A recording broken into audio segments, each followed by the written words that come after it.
The tension in the air was as thick as the fog that draped over London in the early morning of May 7th, 1533. Eustace Chapuys, the Spanish ambassador, was about to face the most challenging audience of his life. The stakes were high, and the room was filled with the powerful and the ruthless. Henry VIII, the King of England, sat on his throne, flanked by his most trusted advisers, including Thomas Cromwell and Thomas Boleyn, Anne's father. The atmosphere was charged with hostility and suspicion. Chapuys had just been taken aside by Cromwell, who warned him that some of his letters to Emperor Charles V had been intercepted.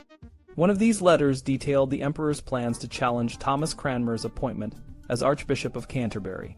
Henry was furious, and Cromwell made it clear that the king expected Chapuys to abandon this issue immediately. The ambassador, however, was not one to back down easily. As Chapuys entered the chamber, he saw Thomas Boleyn waving a letter in front of him, demanding an explanation for its contents. The letter, partially in cipher, had raised suspicions. Boleyn, visibly agitated, accused Chapuys of subversion and having two faces, serving both Henry and Katherine at the same time.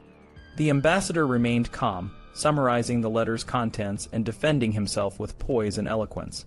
But the situation quickly escalated. When the king moved to a second intercepted letter, Boleyn jumped to his feet, his face red with anger. He threatened Chapuys, suggesting that any man who dared defy the new laws of the realm would face severe consequences. The room was silent, and all eyes were on the ambassador.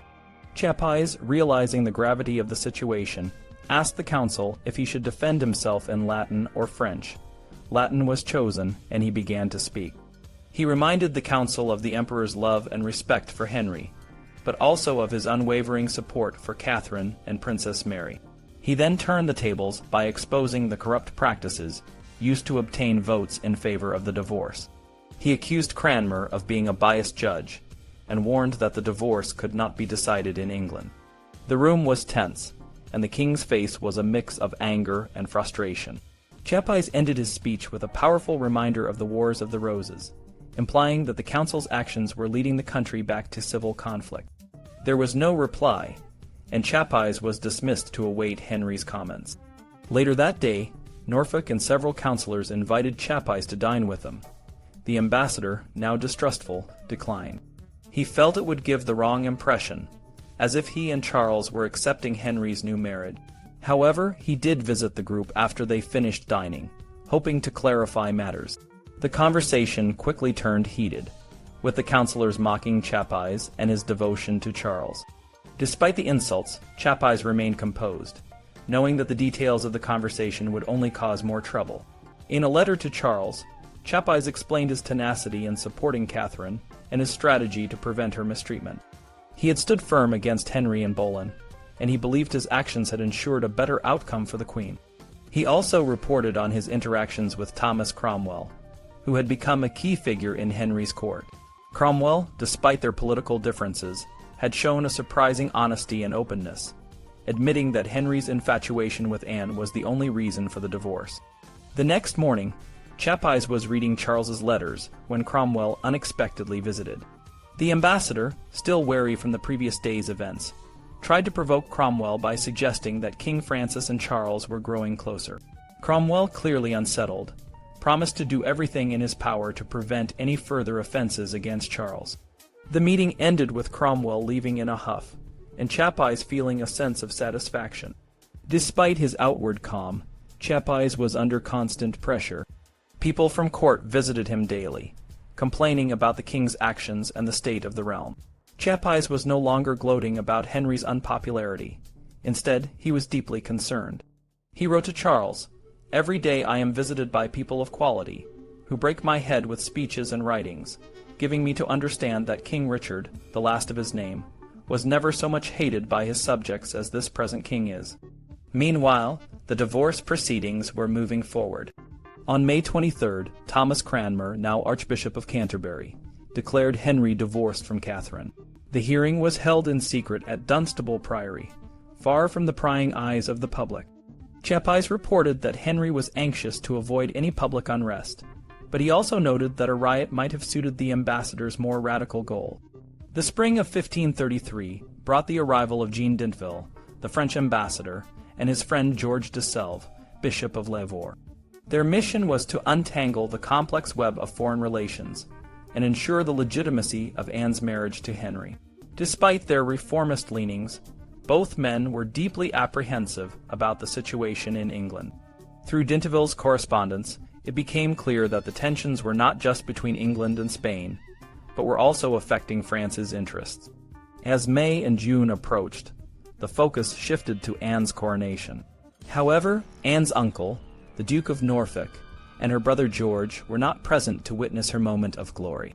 George was on a diplomatic mission to meet with Francis and the Pope, where he would receive the news of Henry's excommunication. For now, Henry and Anne were basking in their triumph, but the storm was far from over. Henry and his court went wild for 4 days to celebrate Anne Boleyn's coronation. On May 30th, Anne made her grand entrance from Greenwich Palace to the Tower of London by boat on the Thames. She was greeted by her husband, King Henry, with a thunderous salute of 1,000 guns. The next morning, she walked from the Tower to Westminster Abbey in her coronation robes, which were made of ermine-trimmed purple velvet, and she wore a beautiful gold coronet. The celebrations continued with jousts, feasts, and more festivities along the Thames. The event was incredibly lavish, and the Milanese ambassador estimated it cost the city of London around 200,000 ducats. The French embassy, which the Boleyns favored, had a prominent place in the procession, while the imperial embassy was largely ignored. Eustace Chapuys, the imperial ambassador, has often been criticized for his description of the coronation. Many people thought he avoided the event, but the evidence suggests he was present for much of it. In a letter to de Granvelle, Chapuys described Anne's journey from Greenwich to the Tower and one of the evenings of celebration on the Thames. He wrote that the coronation was cold, poor, and most unpleasing, and that it disappointed many people, including the common folk. However, he also mentioned enjoying a banquet on the German ambassador's barge, where they toasted the emperor as the Tower's guns fired. Chapuys wasn't the only one who gave a negative account of the coronation. An anonymous letter in the Brussels archives claims that Anne looked terrible in her crown and had a wart and a swelling on her neck. The letter also says that the French embassy was insulted in the streets. However, this letter is likely from someone who strongly opposed Anne and the French, and it wasn't written by Chapuys.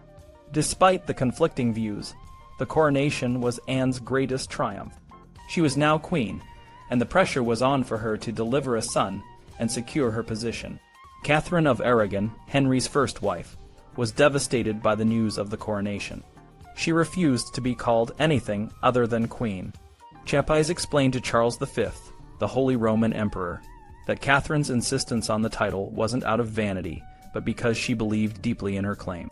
He also suggested that if Charles had acted earlier, things might not have gotten so bad. Charles was finally moved to action. His council issued a bulletin stating that Henry's marriage to Catherine was valid, and the divorce was illegal. They proposed several courses of action, including seeking justice and using force, but these ideas were too late to have any real impact. Henry wasn't going to back down, especially with a baby on the way. Charles considered taking Catherine out of England, but his council advised against it. They thought Henry might feel guilty later, and wanted to wait for the Pope to make a decision on the divorce. This showed how out of touch Charles's council was with English politics, and why Chapuys was so valuable to the emperor. Charles appointed Rodrigo Davalos as his new proctor in Rome, replacing Miguel May. Davalos was instructed to tell the Pope, Clement VII, that Charles was very unhappy with the delay. The Pope promised to make a decision soon, but Davalos and Chapuys were skeptical. Charles also thought about involving Francis I of France, who was married to Charles's sister, Eleanor. However, Chapuys advised against it, explaining that Anne and Francis were on good terms, and it was unlikely Francis would risk their relationship by supporting Catherine. Anne had just received a gift from Francis, which made it even less likely he would intervene. With Anne's influence, England's ties to France became stronger, and Chapuys had to be very careful. He didn't want to make any moves that might damage his position. He avoided visiting Catherine, who was furious about the coronation, and instead translated Charles's letters to her in different languages. Chapuys advised Catherine to wait for the papal judgment before taking any action. Catherine preferred to fight Henry and Anne directly, but took Chapuys' advice and said nothing. In June, Chapuys was called before the Privy Council. The council included powerful men like Thomas Cromwell and Thomas Cranmer, and they told Chapuys that Henry had married Anne legally and crowned her queen. They wanted Catherine to give up her title as queen. Chapuys argued that Henry's marriage and Cranmer's decision didn't change Catherine's status. He suggested that Catherine should keep her title as a comfort in her misfortunes and use the example of Henry's sister, Mary, who still called herself Queen of France even after her brief marriage. The council couldn't argue with Chapuys' points and praised his dedication to peace. They allowed Chapuys to visit Catherine, but he was careful not to push too hard for her cause. Chapuys was also concerned about Mary, Catherine's daughter. Mary had been ill, and Henry allowed her to have her mother's physician and apothecary. The ambassador was pleased that Henry allowed Mary and Catherine to exchange messages, and he hoped that Mary wouldn't be forgotten once Anne's baby was born. The month of June was challenging for Chapuys, both politically and financially. In a letter to Charles, he asked for a reward, hoping it would help him better serve the emperor. Charles, the Holy Roman Emperor, thought highly of his ambassadors, but he didn't always treat them well. One of his ambassadors, Eustace Chapuys, was especially underpaid. Chapuys wasn't the only one suffering. The emperor's other ambassadors and proctors in Rome were also struggling. They wrote to Charles, telling him they hadn't been paid for months. They were worried because they were working hard for the emperor, and it wasn't fair to be neglected. Around the same time, Count Cifuentes and Davalos shared some surprising news. Pope Clement VII had suggested that Charles allow Mary, Henry VIII's daughter, to marry the Duke of Norfolk. This idea was quickly dismissed by Charles, who found it strange and out of touch with the political situation. Pope Clement and King Francis of France were planning a meeting in Marseille in late October 1533. This made Charles unhappy, because he felt Francis was getting more attention from the Pope. Charles and Clement had a complicated relationship, especially after Charles's army sacked Rome in 1527. Despite this, the imperial ambassadors in Rome tried to convince Clement not to go to Marseille, but he was determined to meet with Francis. While all this was happening, the Duke of Norfolk was still in France. Chapuys warned Cifuentes that Norfolk should not be allowed to attend the meeting. Chapuys believed that if Clement wanted to gain Francis's support, he might point out that Francis had broken treaties by remarrying. This showed that the Pope was trying to manipulate Francis, just as Henry VIII might have been trying to manipulate the Pope. Back in England, Anne Boleyn and Henry were preparing for the birth of their child. Anne wanted to use the royal gown for the christening, a cloth that had been brought from Spain by Katherine of Aragon when she first arrived in England. This gown had been used for Mary's christening. Catherine refused to let Anne use it, saying she would never help in such a horrible and abominable situation. This made Anne very upset. Anne was also annoyed by the German merchants, known as Easterlings, who had put a flag of the imperial eagle over the arms of England. She saw this as a slight against her. Anne was becoming more defensive and worried about the popularity of Princess Mary. When Mary traveled through villages, people celebrated her as if she were a queen, and this made Anne very angry. Chapuys, who was often critical of Anne, wrote that she was planning to punish the villagers for their support of Mary. Catherine was forced to move again, this time to an estate owned by the Bishop of Lincoln. Her departure was a sad event, and the people in the area showed her great respect and affection. They called her queen and wished her well, which irritated Henry and Anne. Chapuys urged Henry to treat Catherine better and allow her to see Mary. Henry, however, wanted to focus on his new wife and the upcoming birth of their child. He sent Thomas Cromwell, now the Chancellor of the Exchequer, to explain to Chapuys that Catherine's reduced household was a matter of economic necessity, not malice. Cromwell assured Chapuys that Henry respected Catherine's birth and lineage. Chapuys was slightly mollified and thanked Henry for his humanity and courtesy. To show his appreciation, Henry offered Chapuys a fine horse and an invitation to hunt in the royal parks. Chapuys, being cautious, declined the horse but accepted the invitation to hunt. He and Cromwell began to form a friendship, with Cromwell warning Chapuys that no alliance was as beneficial for England as the one with Charles. Domestic issues kept Henry busy in August 1533. The Scots were raiding the English border and were unhappy with Henry's religious changes. Charles was pleased that the Scots would keep Henry occupied and prevent him from invading the Netherlands. Chapuys spoke with the French ambassador, who reported that the Scots were formidable fighters. When the Scottish ambassador returned to England, he was treated with great respect. Chapuys was hopeful that the Scots would cause more trouble for Henry. George Boleyn returned from France with news that Henry had been excommunicated. Henry took the news calmly and went hunting, while George was sent back to Leon. In early August, the sweating sickness returned to London, and Henry left the city to avoid it. Chapuys followed Henry's counselors to a royal estate, where he was treated well and went hunting with them. However, he was unable to get a formal audience with the king. Norfolk returned from France with news that Pope Clement had ruled in favor of Catherine in the divorce case. Chapuys was not surprised, as he believed Clement would never favor a divorce. Charles continued to pressure Chapuys to push Henry to take Catherine back. Chapuys, despite his doubts, tried to convince Cromwell that Henry would not persist in his marriage to Anne. Cromwell responded that Henry wanted to maintain a friendship with Charles. Throughout the latter half of 1533, there was a growing attack on the Catholic Church in England. Chapuys noted that Henry and Cranmer were leading this effort. The papal edict forbidding Henry from remarrying until the divorce was settled had only made Henry angrier with the Pope. Henry was also concerned about maintaining peace with Scotland, although Chapuys was skeptical about the possibility of a lasting peace.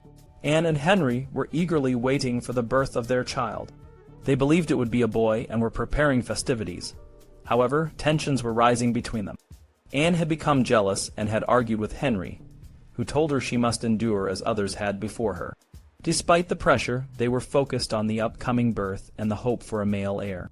The tension between King Henry VIII and Katherine of Aragon had been mounting for days. Catherine's supporters believed that Henry had grown tired of his new queen, Anne Boleyn, and would soon bring Catherine back. However, Eustace Chapuys, the Spanish ambassador, dismissed these rumors as just a lover's quarrel. Anne and Henry were both anxious about the upcoming birth, hoping desperately for a son.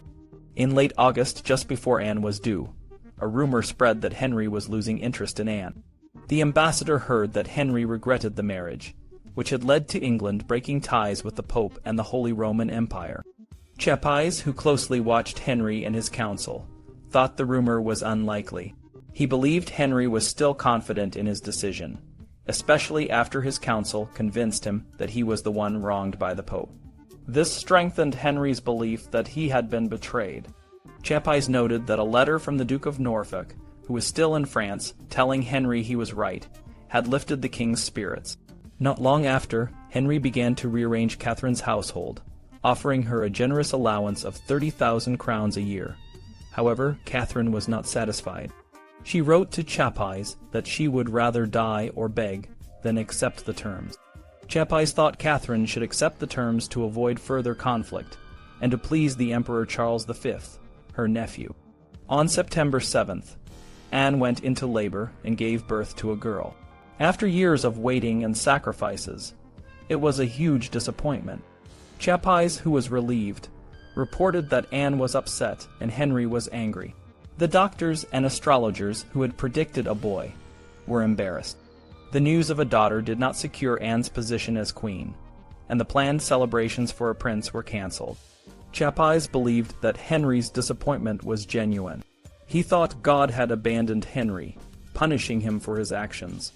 Henry had believed that God would bless his new marriage with a son, and the birth of a daughter was a blow to his faith. The christening of the new princess, Elizabeth, was a subdued affair. The godmothers were the mother-in-law of the Duke of Norfolk and the Marchioness of Exeter, and the Archbishop of Canterbury held the child at the font. There was a rumor that Anne considered naming her daughter Mary, like the princess, to legitimize her daughter. However, Chapuys confirmed this was not true, and the baby was named Elizabeth. Chapuys also visited Mary at Richmond, where she gave him a letter for her mother. Mary remained patient and trusting in God's mercy. When Chapuys tried to petition Henry about Catherine's treatment, he was met with resistance. The king was distant, and the Privy Council was uncooperative. Meanwhile, Chapuys managed the affairs of the Spanish and Hanseatic merchants. When the Lubeck merchants seized property from the Spanish merchants threatened war. Chapuys negotiated with the English council, who agreed to demand the return of the stolen goods.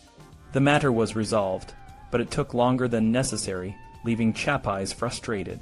In September, the Duke of Norfolk returned from France, missing the birth of his niece's daughter. He and Anne had a heated argument, and Norfolk began avoiding Chapuys.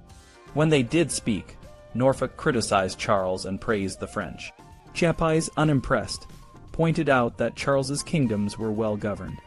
On September 14th, Chapuys met with Henry, who seemed distant. They discussed the merchant issue, and Henry asked Chapuys to write to Mary of Hungary to keep her merchants in check. After the meeting, the men dined at Greenwich Palace. Norfolk, who was dining with Chapuys, praised the Ottoman admiral Hayreddin Barbarossa, but criticized the Persian ruler Shah Thomas. The conversation reflected the complex alliances and tensions between the European powers and the Ottoman Empire.